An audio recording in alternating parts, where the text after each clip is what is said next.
Alors, bonjour. Donc, on a commencé la semaine dernière le deuxième chapitre du Tanya. Donc, on va reprendre ce deuxième chapitre qui est très important puisqu'il nous présente la deuxième âme qui est l'âme divine. Or, dans tout le livre du Tanya, d'une fois qu'il aura fini les présentations, pour ainsi dire, des belligérants, l'âme animale et l'âme divine, eh bien, il va expliquer le jeu qui existe entre ces deux âmes. Donc, d'où l'importance de bien comprendre chacune des deux âmes. D'accord? Donc, deuxième chapitre, Perek Bet, Venefesh Hashenit Be Israël, Ichelek Elokam Imal Mamash. On l'a fait la semaine dernière, mais je le reprends. La deuxième âme chez le Israël, Ichelek Eloka Mima'al Mamash. Elle provient, elle est une part de Dieu. Koshekatuv Vaipach Be'apav Nishmat Chaim. Ainsi qu'il est écrit, Dieu insuffla en ses narines une âme de vie. Alors on parle du premier homme lorsqu'il a été créé au moment de la création du monde. Alors au sixième jour, Dieu crée l'homme et pour la création de l'homme, il y a un verset qui dit il insuffla en ses narines une âme de vie. Un truc. Voilà. Ukoshkatuf Bezoar, comme il était Ve'ata nefartabi, comme on dit aussi dans le texte de la Tfila, tu as insufflé en moi. Ukoshkatuf Bezoar, man denapach mitochenapach. Le Zohar aussi parle de ce souffle et dit celui qui souffle mitoché, ça veut dire à partir de son intérieur. On va expliquer juste après ce que ça signifie. Pirouche mitochiuto ou mipnimiuto, ce qui veut dire depuis son intériorité, depuis sa profondeur. Chez torchiut ou pnimiut achayut, chez baadam otsi benefichato bechoar, comme on peut l'observer physiquement, lorsque l'on souffle avec force, on expulse en même temps toute notre énergie. Alors, revenons sur la création de l'homme. Parce qu'ici, il y a quelque chose qui est vraiment très important à comprendre. C'est la différence qu'il y a entre la création de l'homme et la création des animaux, par exemple. Alors, lorsqu'on étudie le texte de la Torah, dans le Maaseh Bereshit, dans la création, au tout début, on voit que tout ce que Dieu a créé, il l'a créé par sa parole. La première chose qui est créée, donc, c'est la lumière, par exemple, et le pasuk dit Vayomer Elohim, Dieu a dit Yehi Or, qu'il y ait de la lumière. Et à chaque jour, on a à chaque fois cette expression Vayomer Elohim, Dieu a dit. Donc pour les animaux, c'était Totse Haaretz Nefesh Chaya. Que la terre, donc Dieu dit, que la terre fasse sortir des âmes, littéralement, Nefesh, une âme Chaya, une âme vive.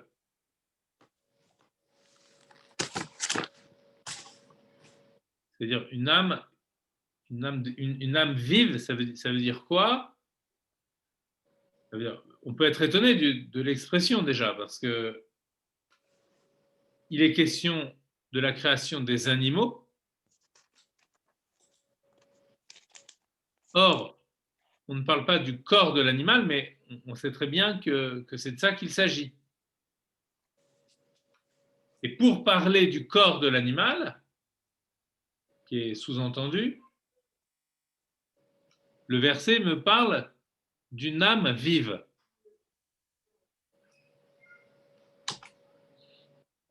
Un shoretzet à la haaretz qui peut s'agiter sur la terre. Donc, qu'est-ce à dire? Quel est le message ici?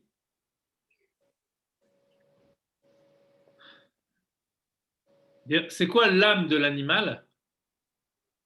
L'âme de l'animal, en fait, c'est l'âme de la terre. Quand on a parlé de l'âme animale, rappelez-vous, on a dit que l'âme animale, c'était un représentant. À chaque fois qu'on parle de l'âme, on parle d'une singularité qui s'est particularisée à partir d'une généralité. D'accord? Donc l'âme, c'est toujours c'est toujours du particulier émergent du général. Ça, c'est, si on peut dire, c'est un peu ça, c'est ça la définition de l'âme. Ici, quand on voit l'âme de l'animal, on comprend qu'il y a des animaux particuliers, mais quelle est la généralité à partir de laquelle s'extrait cette particularité? Alors la généralité, c'est celle de la Terre. Comme si la Terre faisait sortir des êtres qui sont des êtres de terre, mais vivants. La terre, elle n'est pas vivante, elle, en tant que telle, d'accord? C'est des minéraux, c'est pas de la vie.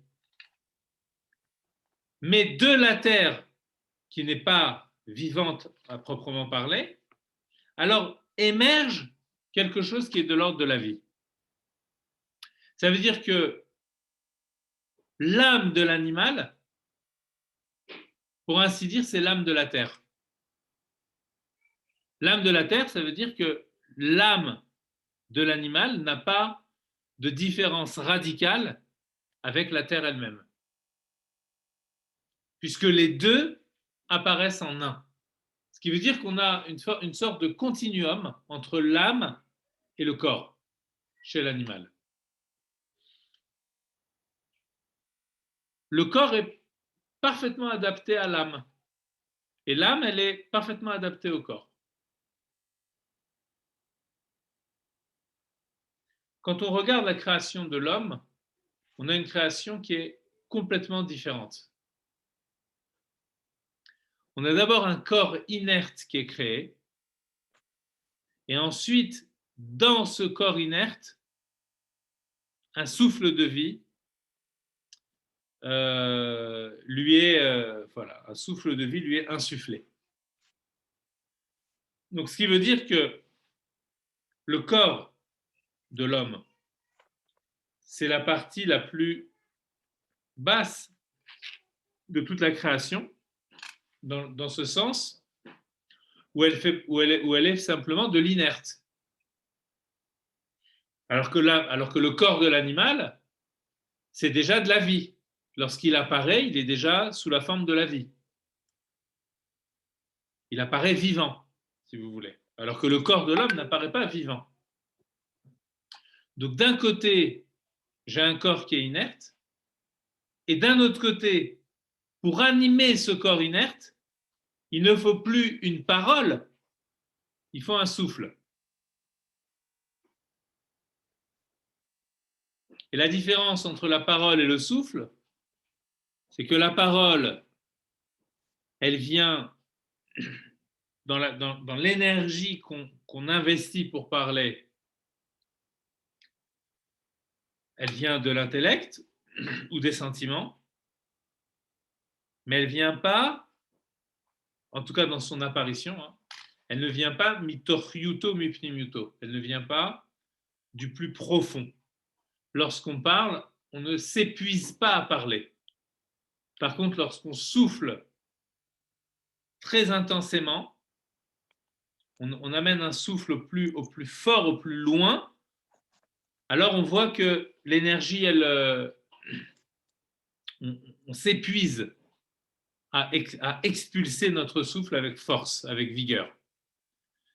Ça dit que le souffle physique provient d'une force intérieure extrêmement profonde dans laquelle l'être même est engagé. C'est pour ça qu'on parle, c'est pour cela qu'on parle d'un souffle de vie. Et spirituellement, ici, lorsqu'il s'agit de mettre de la vie dans l'homme, alors cette vie-là, elle va puiser, alors elle est expulsée, entre guillemets, d'Hachem par un souffle. Donc c'est une image, mais qu'est-ce qu'elle veut dire cette image? Elle veut dire que ici, ce que Dieu engage dans la mise en vie de l'homme, c'est Kivyachol, c'est-à-dire, si on peut dire, son être profond. Alors que ce qui était engagé dans le reste de la création, c'était quelque chose de plus superficiel.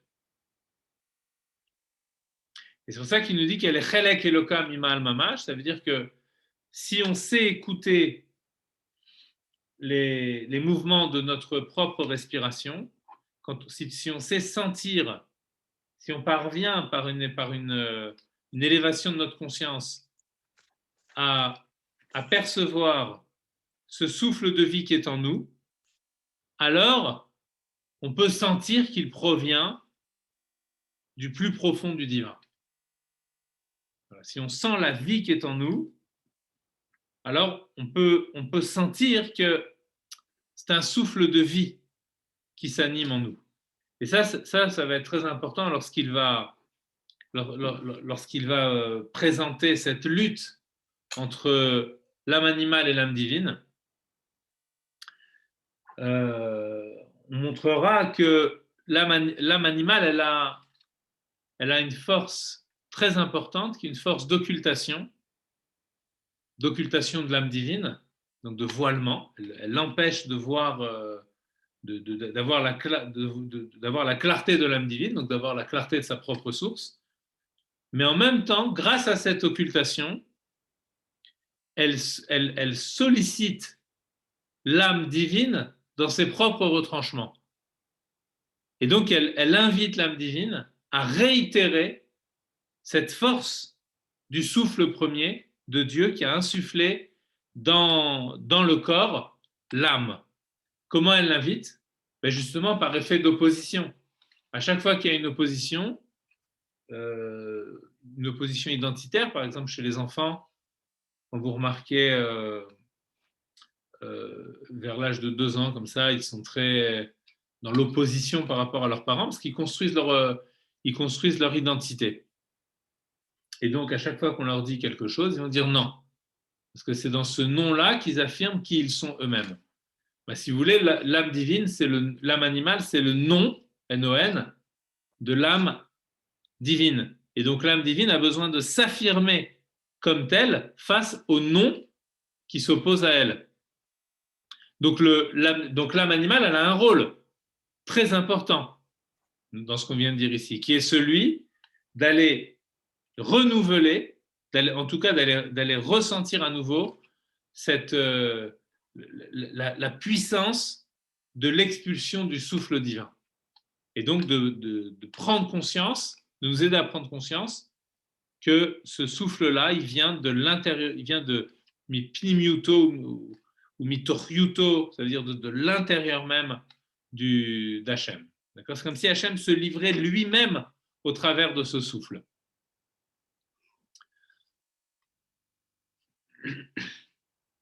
Ici, on peut remarquer, si on veut regarder un petit peu, c'est que il y a 2 citations qui sont faites, une qui vient de la Torah et une qui vient de la liturgie, des textes de prière.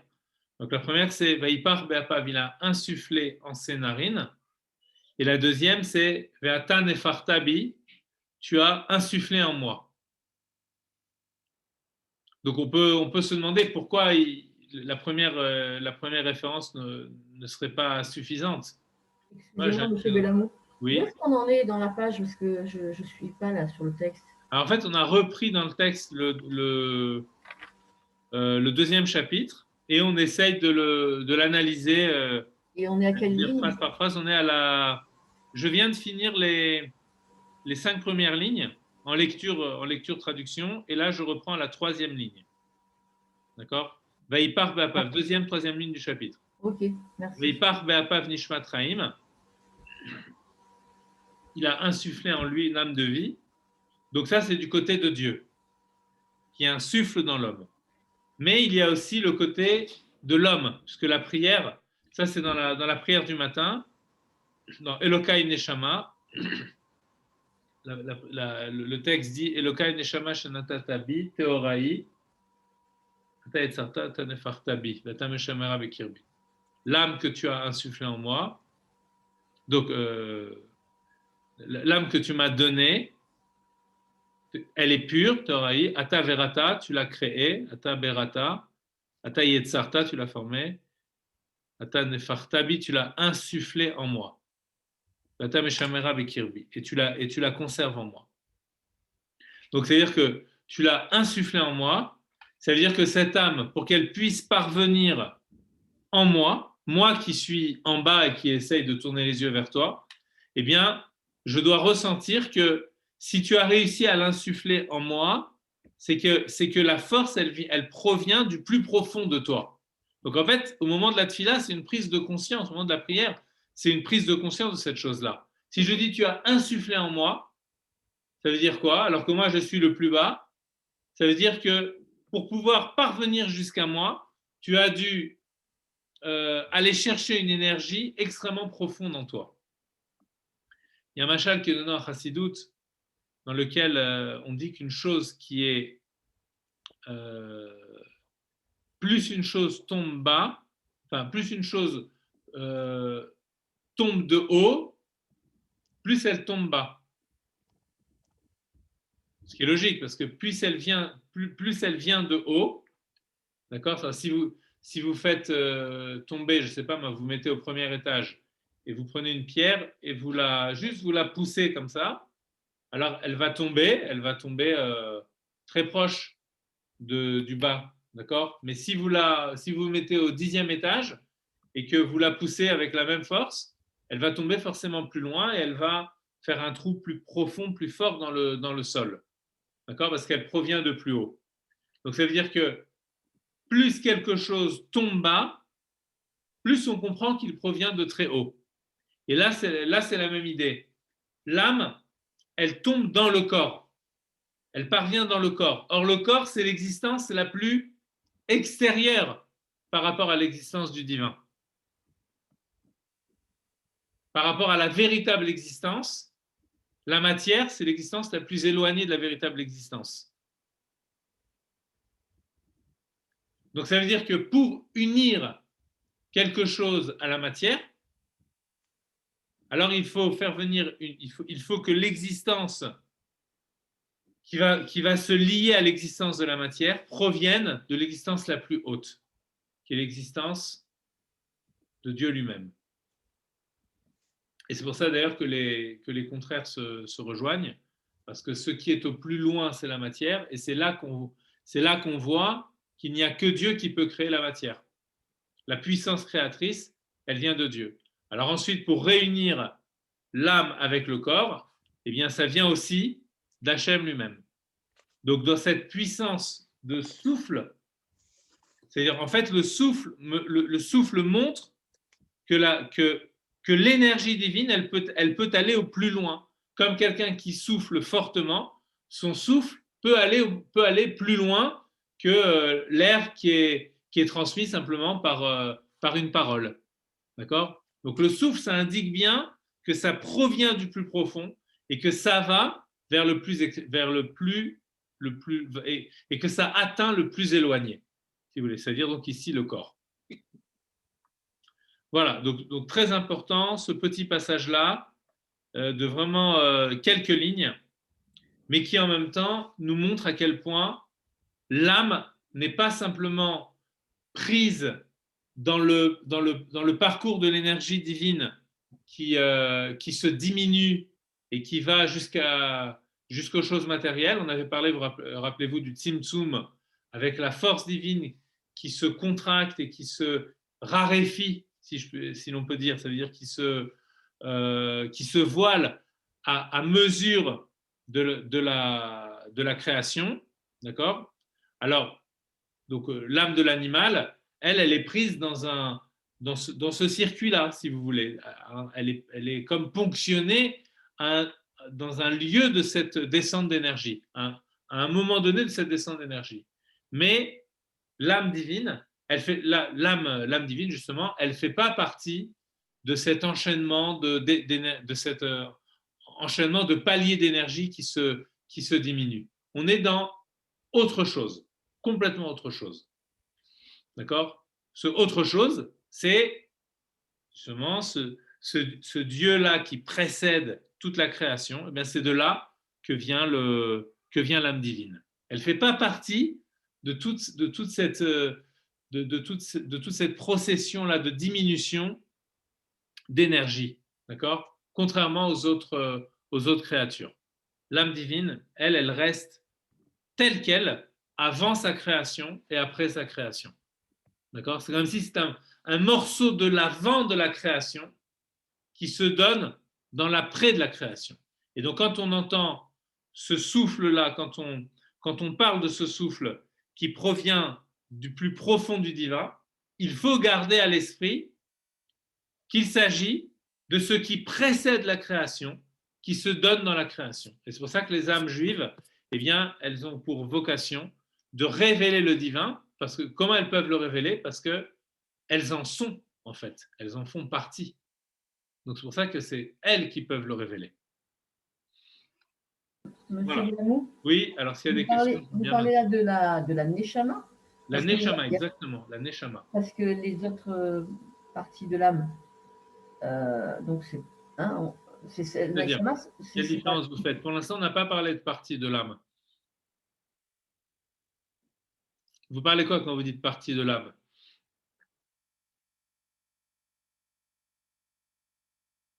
Vous m'entendez? Oui. Ah, pardon, j'avais enlevé le. Oui, non, je vous posais la question. Vous m'avez dit les autres parties de l'âme, mais en fait, quand on parle des sept parties de l'âme, les Nefesh, Ruach, Neshama, toutes celles-là. Pour l'instant, on n'a pas évoqué ça. D'accord? Pour l'instant, on ne parle pas de ça. Bien sûr qu'on en parlera par la suite. Mais pour l'instant, quand on pense l'âme, on ne doit pas penser, là, ce que vous appelez, ça s'appelle les forces de l'âme. D'accord? L'âme va se doter de forces, on en parlera par la suite. Mais pour l'instant, il faut parvenir juste à penser. Alors, si déjà vous dites ça, on va parler de l'essence de l'âme. Voilà. Ce que l'âme est dans son pur soi, ce qu'elle est en elle-même. Juste ça. Après, les forces de l'âme, ça va être toute sa, je veux dire, tout l'équipement, si je veux parler en termes un peu militaires, d'accord, tout son équipement qui lui servira à accomplir ce qu'elle doit accomplir dans le monde.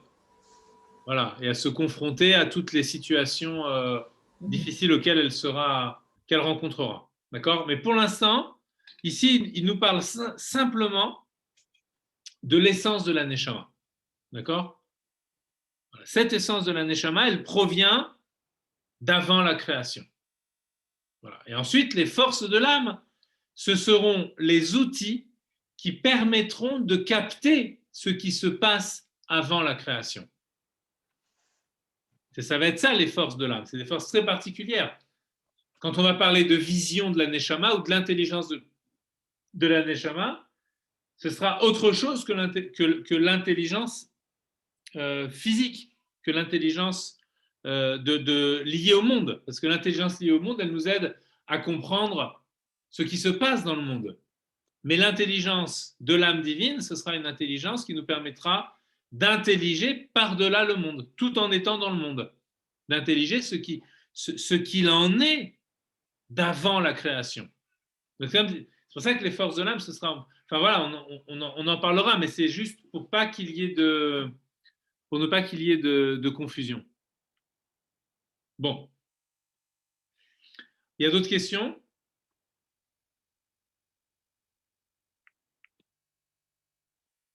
Non, ça va? Tout va bien? Ok. Ouais, ça va. Je pas d'accord. Alors, donc on continue.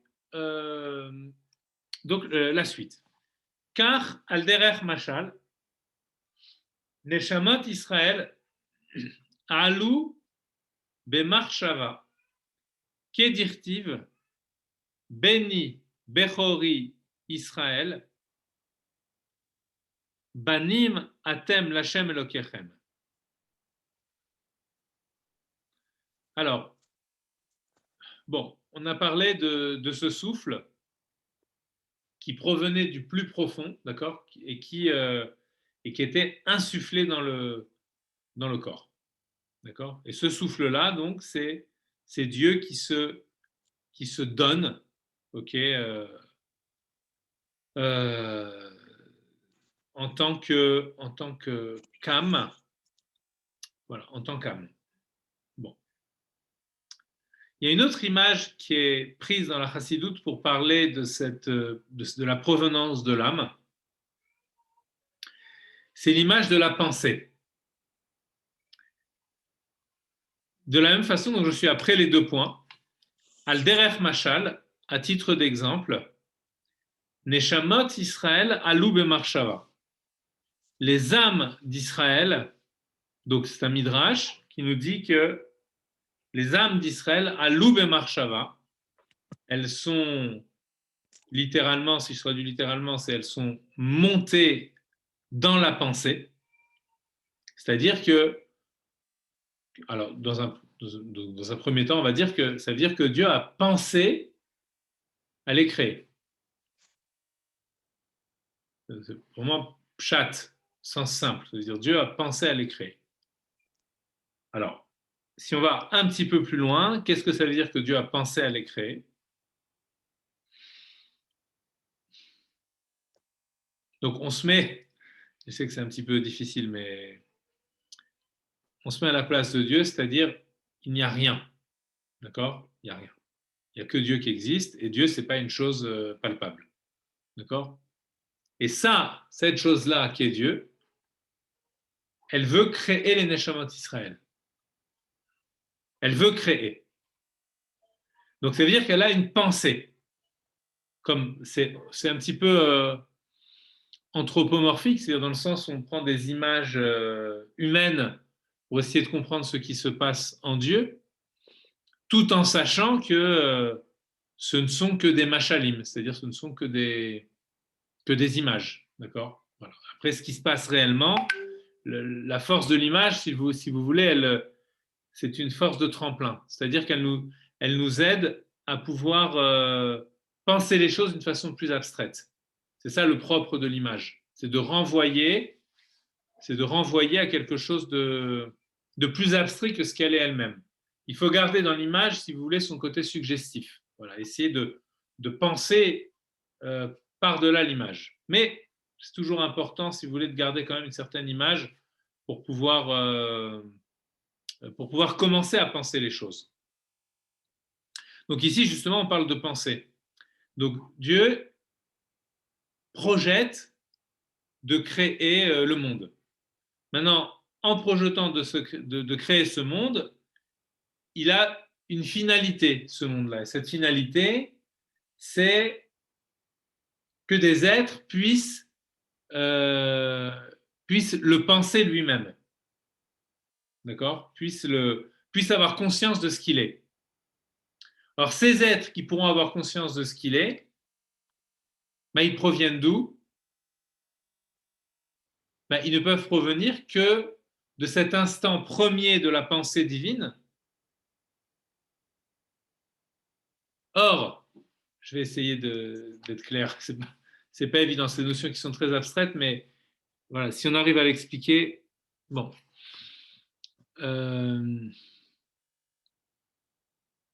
S'il n'y a rien au début, nous, quand on pense,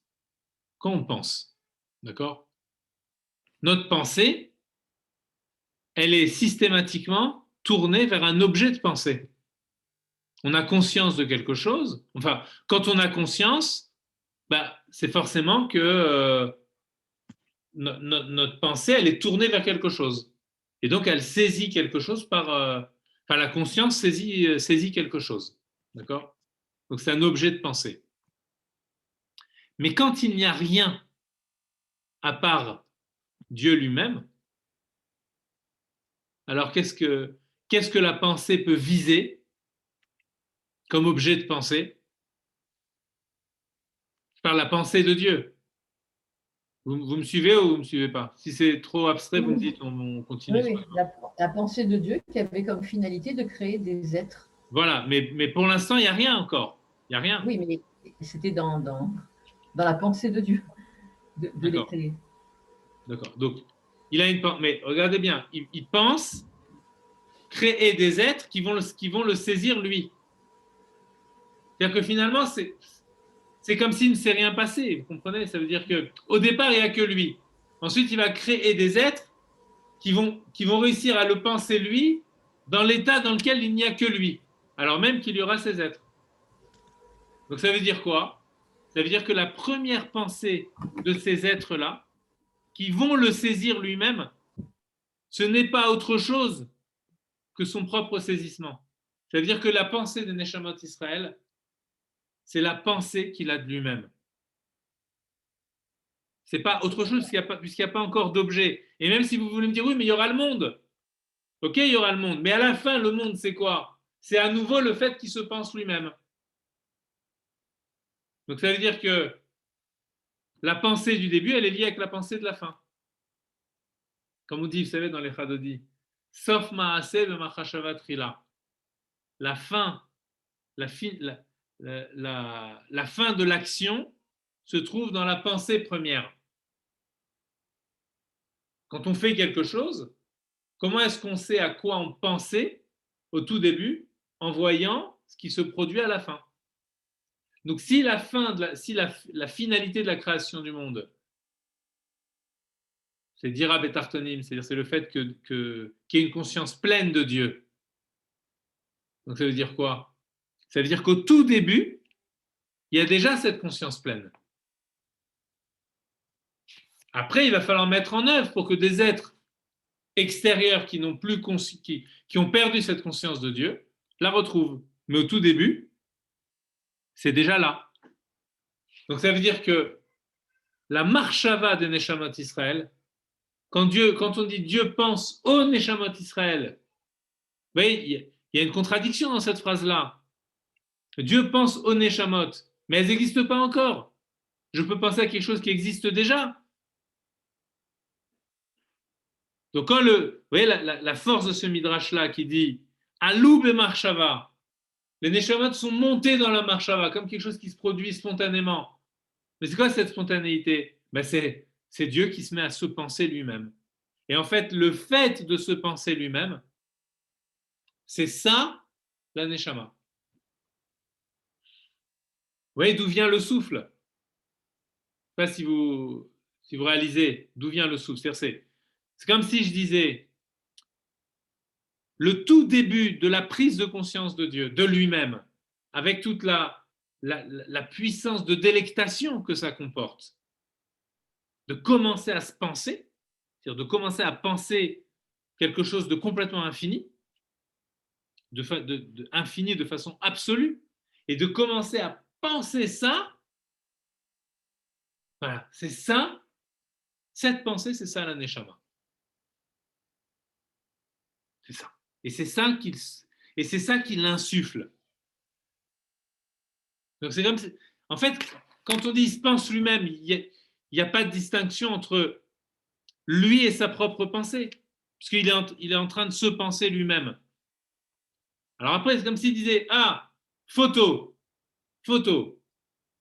Tu vois là, le fait que je suis en train de me penser moi-même, ça, Cette pensée-là, c'est à ça que je veux donner vie. Voilà. C'est ça. C'est ça la vie, c'est ça.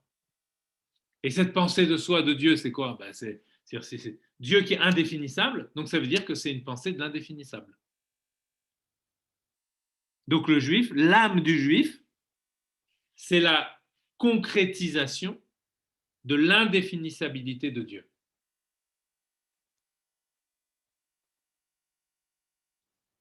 C'est ça dans l'expression, je reprends l'expression qu'il avait dit au tout début, qu'on pourra mieux comprendre maintenant, quand il disait Chelek Eloka, c'est une parcelle de Dieu Mima'al d'en haut, jusque-là il reste dans le pasouk, et après il rajoute un mot qui n'est pas dans le verset, qui est le mot mamash. Mais qu'est-ce qu'il veut dire par ce mamash? Mamash, ça veut dire concret, palpable. La mamachout, c'est la consistance des choses. Quand on veut parler de consistance, on va parler de mamachout. Donc c'est là, toute la consistance du juif, elle est là. Sa consistance, c'est le fait de ne pas avoir de définition en propre. Voilà. C'est ça, c'est l'être indéfinissable. C'est ça, on va dire, si on veut parler, alors là, vous allez dire c'est une définition que négative. Négative, ça signifie par la voie d'une non-définition. On le définit par son indéfinissabilité. Mais toute sa positivité, c'est de s'accepter comme tel. À ce moment-là, elle devient positive, c'est-à-dire comme quelque chose de posé dans le réel. Positif, c'est posé. D'accord? Alors que négatif, c'est ne pas. Ne pas être là, si vous voulez. Donc, Vaipar Be'apav, c'est ça, le Chelek Eloka, enfin le Chelek Eloka, la force du divin, elle est donc d'en haut, ça veut dire d'avant toute la création, et Mamash, c'est le moment photo, si vous voulez, c'est le moment, le moment de fixation, voilà. C'est cette pensée-là qui devient un être. Bon. Alors, comment on voit le rapport entre l'existant et la pensée? Kedirtiv Beni Bechori Israël. Comme il est écrit, tu es mon fils, mon aîné. Alors, ou un autre passouk encore, Bani Matem Lachem Elokechem. Vous êtes des fils pour Hachem, votre Dieu. Alors, pourquoi il y a cette notion de fils? Pirouche, Kemosh et Aben Nimshach Mimoach Ha'av. On parlait de la pensée. Or, le lieu de la pensée, c'est le cerveau. Et bon, dans la physiologie, j'allais dire kabbalistique, la semence masculine, donc en toute première instance, c'est-à-dire elle provient du cerveau du père. Alors ça veut dire que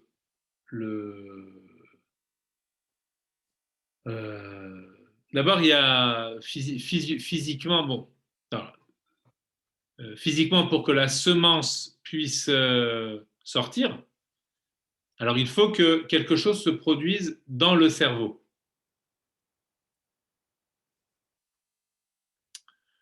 Puisque enfin, comment dirais-je, oui, ça doit être, les choses se font par une forme de conscience, si vous voulez, dans la relation, si vous voulez, les choses se font par une conscience, d'accord? Bon. Donc, du coup, c'est cette conscience-là qui provient du cerveau, qui va se traduire par l'expulsion de la semence masculine. Donc, de là, les Mekoubalim disent que l'origine de la semence, c'est dans le cerveau. Alors, dans le cerveau, la semence, elle n'est pas encore, je veux dire, c'est pas une partie, enfin, physiologiquement, voilà, c'est pas une partie du cerveau qui se donne sous forme de semence. Mais en tout cas, la version spirituelle de la semence provient du cerveau. Pourquoi c'est important de dire ça? Parce que ce qui fait la spécificité de l'homme, c'est particulièrement son cerveau. Donc c'est là qu'il y a le siège de l'âme. D'accord?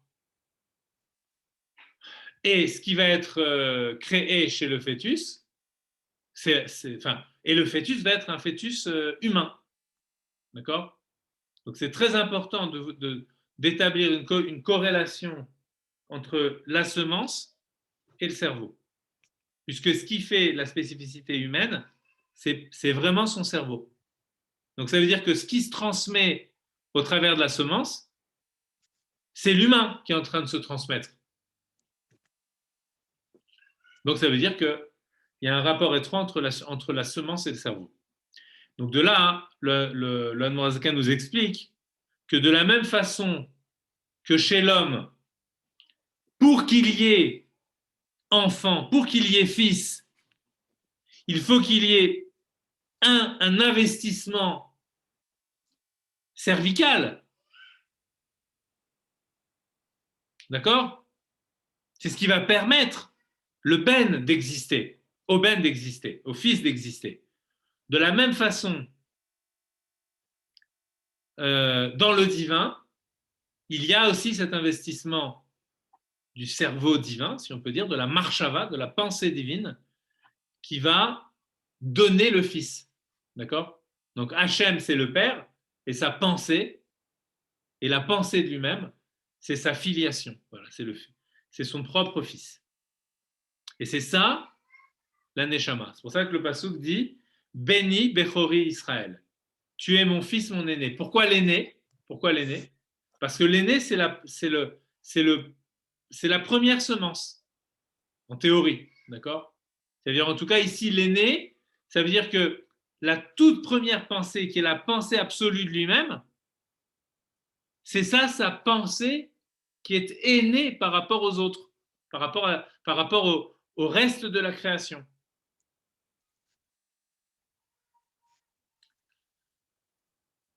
Alors, donc je reprends dans le texte, Pirouche. Donc c'est là, après le point, c'est la troisième ligne. En comptant la première ligne, la ligne, il y a les deux points. D'accord? Donc Pirouche, Kemo Shehaben Nimshach Mimoach Ha'av.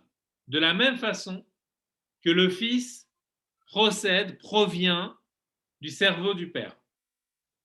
Car Kivyachol, de même, avec la précaution de Kivyachol, Kivyachol c'est une expression qui sert à dire si l'on peut, sous-entendu si l'on peut dire, parce qu'on passe, comme on a dit tout à l'heure, on passe vraiment d'une image physique à une image complètement dématérialisée. Donc il faut vraiment prendre une précaution pour pouvoir tout à coup se mettre à penser dans l'abstrait alors qu'on a donné une image extrêmement concrète. Alors, Nimshecha mimarshavato vechormato idbarer. L'âme provient de sa pensée, de sa sagesse, de sa conscience de lui, idbarer. Des iu hakim, car oui, Dieu est hakim, il est intelligent, donc intelligent, je l'écrirai avec A-N-T à la fin, E-A-N-T, c'est-à-dire intelligent, c'est-à-dire qu'il a de l'intellection, d'accord? Il intellige, donc ça veut dire qu'il connaît, il intellige les choses, mais sa façon d'intelliger, Vela Bechorma Yedia, n'est pas une intellection qui est connue, c'est-à-dire qui est déterminée comme celle des hommes. Puis pourquoi? Parce que pourquoi elle n'est pas connue, son intellection? Parce que qu'est-ce qu'il intellige? Qu'est-ce qu'il est hakim? Ben lui-même. Or, comme lui-même est indéfinissable, eh bien, il s'ensuit que sa propre chorma est aussi indéfinissable. Et là, où vechormato echad, lui et sa chorma ne forment qu'un.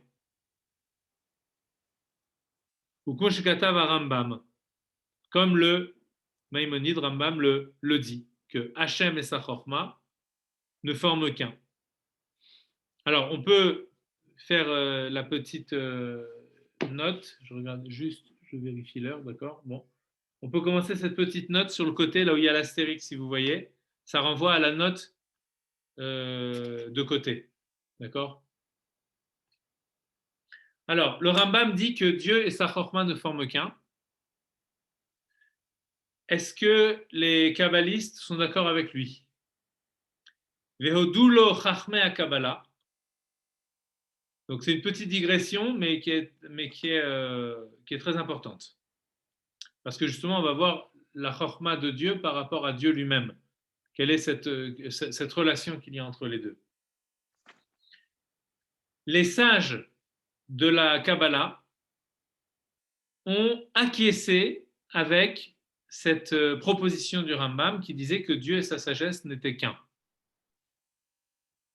Vegam lefi Kabbalat Arizal, Yatziva Milta, Besad Itlafshut, Or Ensof Baruchu, Alide Tzimtzumim Rabim, Bekelim de Chabad de Atzilut. Les kabbalistes aussi acquiescent ce propos la Kabbalah du Harizal. Donc ça, là, il parlait avant le Ramak, c'est-à-dire c'est le maître du Harizal. Et finalement, alors après, on peut se demander, mais est-ce que le Harizal, lui aussi, est d'accord avec ça? Pourquoi on met le Harizal à part? Parce que la Kabbalah du Harizal, Rabbi Yitzhak Luria, elle a présenté des innovations par rapport à la science de la Kabbalah telle qu'elle le précédait. Et un des points novateurs chez le Harizal, c'est justement c'est l'idée du Tzimtzum. D'accord? Le Tzimtzum, c'est ce fameux voilement ou rétraction au départ, tel que c'est expliqué, de la lumière première pour laisser place à la création du monde. Bon, on sera amené à reparler du Tzimtzum. Et donc, d'après le Harizal aussi, il y a donc lumière infinie avant le Tzimtzum, et ensuite, après le Tzimtzum, il y a non seulement le Tzimtzum premier, mais qui donne aussi naissance à de nombreux Tzimtzumim, c'est-à-dire à de nombreux voilements de cette lumière. On part d'une lumière infinie, et ensuite cette lumière se voile jusqu'à parvenir jusqu'à notre monde.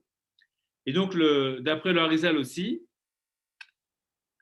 lorsque la lumière du Tzimtzum, donc la lumière infinie se voile par le biais du Tzimtzum, ensuite elle va pouvoir se revêtir, cette lumière-là, dans les différents mondes spirituels. Et le premier d'entre eux, qui s'appelle le monde d'Atsilut, c'est le monde d'Atsilut, textuellement ça s'appelle Atsil, ça veut dire exhaler quelque chose, ça veut dire faire émaner quelque chose. Alors, ça représente un monde dans lequel la conscience de soi n'est pas encore apparue. Il y a quelque chose qui existe, mais ce n'est pas quelque chose qui s'est dissocié. C'est juste émané, c'est-à-dire c'est quelque chose qui est encore dans le giron du divin, d'accord, qui se sent encore en le divin. Alors qu'à partir du monde de Bria, ça va être le paradigme, le monde de Bria, c'est le paradigme, si vous voulez, d'une existence qui commence à se sentir exister. D'accord? Alors, dans le monde d'Atsilut, puisqu'il n'y a pas encore de sensation d'existence de soi, donc de conscience de soi, alors la lumière infinie, elle va se revêtir dans le monde d'Atsilut, dans les Chabad, dans Chochma Bina Eda, dans l'intellect, justement, de ce monde-là. Parce que c'est que les mondes, on n'en a peut-être pas parlé, mais les mondes spirituels, en fait, ont la même structure que l'humain, ou plutôt l'humain a la même structure que les mondes spirituels. Mais le Harizal nous dit, attention, au-dessus de ce monde d'Atsilut, on peut plus dire ou vechormato echad, que lui et sa chorma ne forment qu'un, pour la bonne et simple raison que avant le monde d'Atsilut, il n'y a pas encore une chorma véritablement. La chorma, elle est tellement liée à lui qu'on ne peut pas la distinguer en tant que chorma. Dans le monde d'Atsilut, on peut déjà dire qu'il y a une chorma qui existe. Mais avant le monde d'Atsilut, bien sûr que dans la Kabbalah, on parlera de la chorma de degrés spirituels qui sont avant ce monde-là, mais ce sera tellement dilué dans le divin, pour ainsi dire, hein, j'emploie des mots qui ne sont pas tout à fait appropriés, mais pour donner une certaine image, qu'on ne pourra même pas dire qu'il y a une chorma. À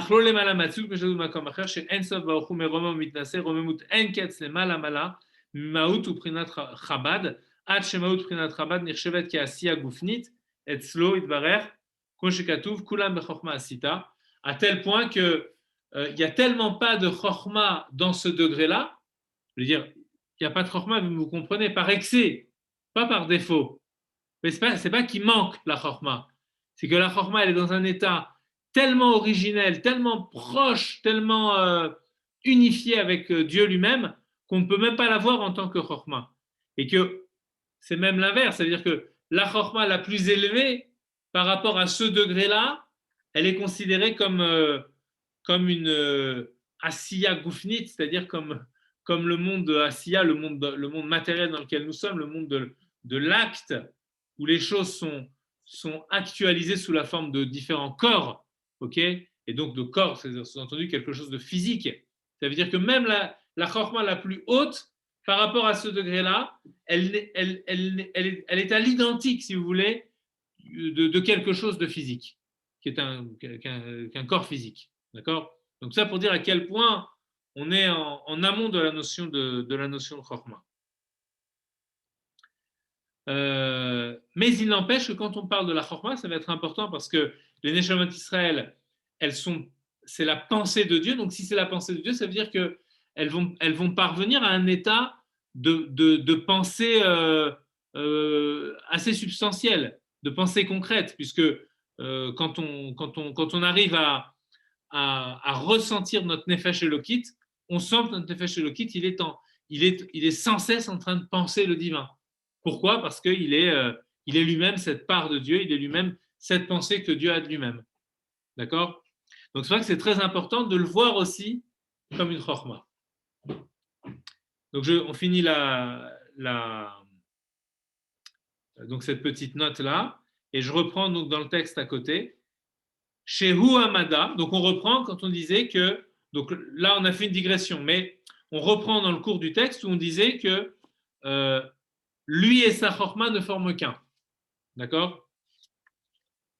Comme le dit le Rambam, chez Amada, quand je parle de Dieu, alors qu'est-ce que je dois bien me représenter au minimum, parce que Dieu n'a pas de représentation, mais justement, quelque chose qui n'a pas de représentation, pour pouvoir se le représenter, on se le représente par des paradoxes.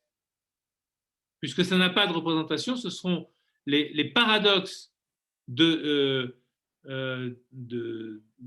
tentatives de sa pensée qui vont nous permettre, en dépassant les paradoxes, d'avoir entre guillemets, une petite vision. Alors, il est quoi Dieu? Il est Uhamada, il est la science. Alors, il est la science, ça veut dire quoi? La science, ça veut dire la capacité même de pouvoir connaître. C'est ça la science. Vehu Ayodea. Et il est le connaissant. D'accord? Donc il est la science, il est le connaissant, il est le connu. C'est-à-dire que nous, lorsque l'on veut connaître quelque chose, eh bien, on connaît quelque chose qui est extérieur à nous. Et même lorsqu'on essaie de se connaître soi-même, c'est l'image que l'on se fait de soi-même. Mais ce n'est pas soi-même à l'état pur. Par contre, pour Dieu, il n'en va pas ainsi. Lui, il est tous ces aspects du phénomène de connaître. Roulé. Et il nous précise bien justement pour pouvoir faire ce tremplin entre l'image et sa projection, le mashal et le nimshal, il nous dit Vedavarze en beicholet adam leavino alborio. L'homme n'a pas la capacité de le connaître sous tous ses aspects. Alborio, ça veut dire de façon de le circonscrire, si vous voulez. D'accord? On ne peut pas on ne peut pas circonscrire cette connaissance. Rouler. C'est là que je vous disais tout à l'heure que quand on essaye de réfléchir sur les images de la Kabbalah, sur les images de la Chassidoute, qu'elle nous propose sur toute cette imagerie-là, eh bien, on reste souvent dans du suggestif et c'est volontaire. Parce que nous, on pense à partir de représentations, mais là, on est au-delà de la représentation, on est dans Dieu lui-même. Donc, les représentations, à la fin, quand on a fini cette représentation, ben, il nous dit ben, tu ne peux pas le penser réellement. Donc, c'est là que tout le travail suggestif se met en route. Quand tu nous dis qu'on ne peut pas le penser, ça veut dire que ça nous donne envie de le penser. Il nous dit on ne peut pas le penser. Oui, mais quand même, alors tu me laisses sur ma faim. Justement, ben, c'est cette dynamique-là qui est importante. Parce que c'est dans cette dynamique qu'on se met dans un élan de pensée pour aller vers le divin.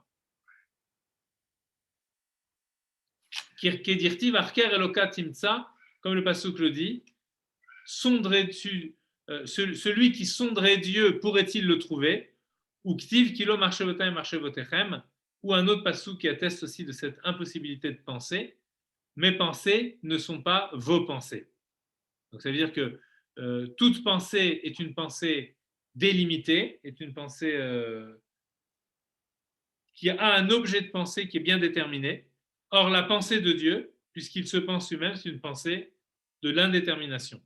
Donc, penser Dieu, ça serait passer de marcher votechem, vos pensées, à ma pensée. Alors, le passage nous dit que nos pensées ne sont pas les siennes, parce que nous pensons en termes d'objets et donc en termes de limites. ואף שיש רבבות מיני חילוקי מדרגות בנשמות גבוה על גבוה לאין קץ, כמו גדול מעלת נשמות האבות ומשה רבנו עליו השלום, על נשמות דורותינו אלה, דעקבי משיכה שהם בחינת עקביהם. Ok, bon. Je vais noter qu'on s'arrête là. Et Bezrat Hashem, on continuera sur les âmes. Et ensuite, on essaiera de montrer comment, donc pour juste anticiper un tout petit peu pour la prochaine séance, on essaiera de montrer comment cette pensée-là, qui est finalement une pensée de l'un, puisqu'elle pense Dieu lui-même. Alors si c'est une pensée de l'un, on va avoir un gros problème, c'est qu'elle devrait être une pensée unique, la pensée de l'un. D'accord? Comment on se retrouve avec des myriades de neshamot et des êtres singuliers, tous différents, qui ont l'air de contredire par leur présence même cette unicité. Donc, il faudra réussir à penser l'un et le multiple sans que le multiple ne contrevienne à l'un. D'accord? Et ne contredise l'un. Donc, je vous laisse réfléchir à tout ça pour cette semaine. Il y a beaucoup de travail. On se revoit dans deux lundis, c'est ça? Oui. Alors voilà, exactement. La semaine prochaine, on se laisse une petite semaine de respiration, d'inspiration pour pouvoir mieux insuffler ensuite de l'énergie dans le cours les prochaines fois, Bezrat Hashem. Amen. Merci beaucoup.